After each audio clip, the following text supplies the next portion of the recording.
از حسینیه ارشاد تا باغ سفارت انگلیس در قلهک. در ماه‌های گذشته حوادثی در ایران رخ داد که مقولات دیرین آزادی و دموکراسی را که در سرزمین ما عمری تقریباً 100 ساله دارند، از عرصه بحث‌های صاحب نظران و روزنامه‌ها به خانه‌ها و خیابان‌ها، پارک‌ها، تاکسی‌ها و البته به مجله معمار و طبعاً در زمینه کار خود ما یعنی معماری به ساختمان و شهر کشاند. ساختمان و شهر ظرف زندگی اند، اما برخلاف همه ظرف‌ها که به مظروف خود شکل می‌دهند، در اینجا این مظروف است که به ظرف شکل می‌دهد و با چنان سرعت و ظرافتی شگفت‌انگیز اما نامحسوس این کار را انجام می‌دهد که انگار ظرف نه از بتون و آهن و سنگ بلکه یافته‌ای نرمتن است که تکثیر می‌شود، زاد و ولد می‌کند، تکه تکه می‌شود و هر دم به شکل و رنگی در می‌آید.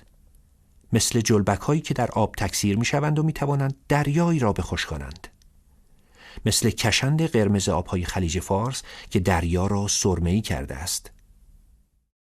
این ظرف در سرزمینی که از دیرباز ساکنانش را از آفت دروغ پرهیز داده اند، راستگو و فاشگوست.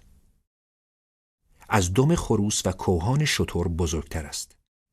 بنابراین نمیتوان در هزار توی بحث‌ها و خیالات عرفانی و غیر عرفانی پنهانش کرد.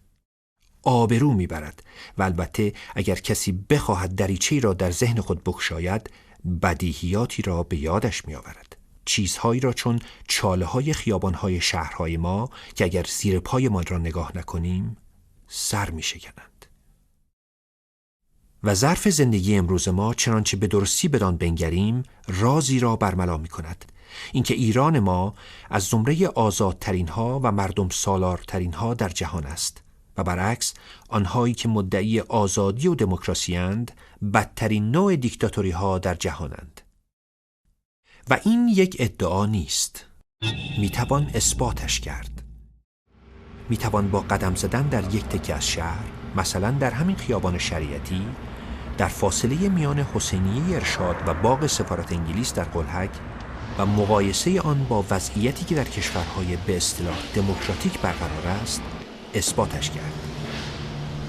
برای جلوگیری از خلط مبحث‌های ناشی از دستمالی شدن کلمات رایج که مثل سکه‌های از جلا افتاده سیاه شده‌اند، شاید بهتر باشد کلمات تازه‌ای مانند دموکراتوری و دیکتاموکراسی را جایگزین کرد که کوین کلی، فیلسوف و سایبرنتیست، به آنها اشاره کرده است.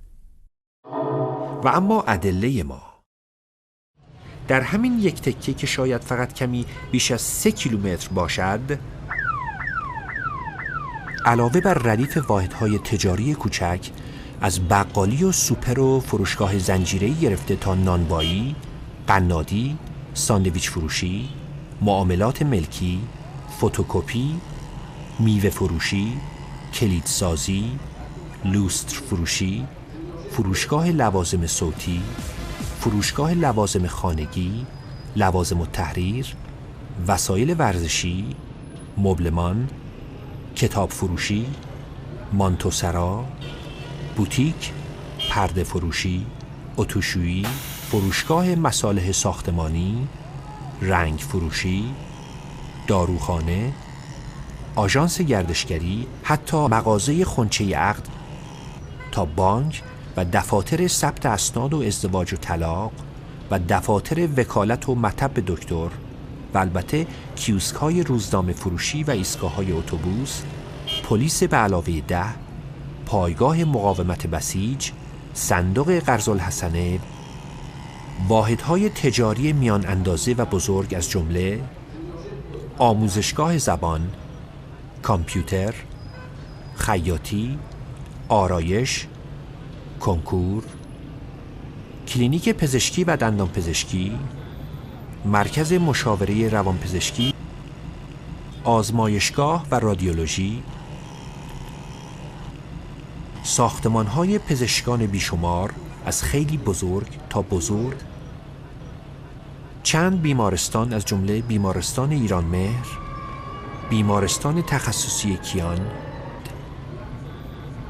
مراکز آموزشی از جمله دانشکده پرستاری و مامایی، مدرسه راهنمایی، دبیرستان و دبستان و مرکز پیش دانشگاهی دخترانه و پسرانه، رستوران‌ها، پاساژهای بزرگ خرید از جمله مرکز خرید بزرگ مینا، ساختمان اداری تجاری نگین، ساختمان اداری تجاری آیسپی قلهک، مرکز خرید قلهک برندز،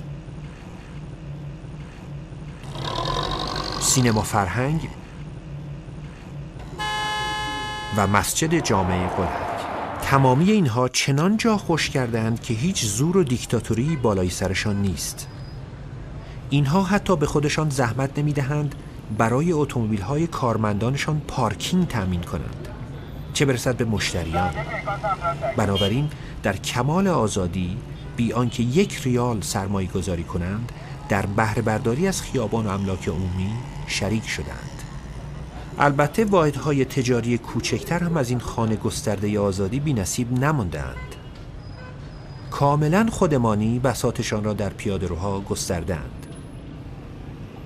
در همین یک تکه، غیر از حسینیه ارشاد که در حال توسعه کتابخانه خود است، 3 کارگاه ساختمانی خیلی بزرگ مترو وجود دارند و حدود 10 عملیات ساختمانی فاضلاب در کنار خیابان‌ها در حال انجام و 5 ساختمان خیلی بزرگ تجاری اداری در دست احداث است.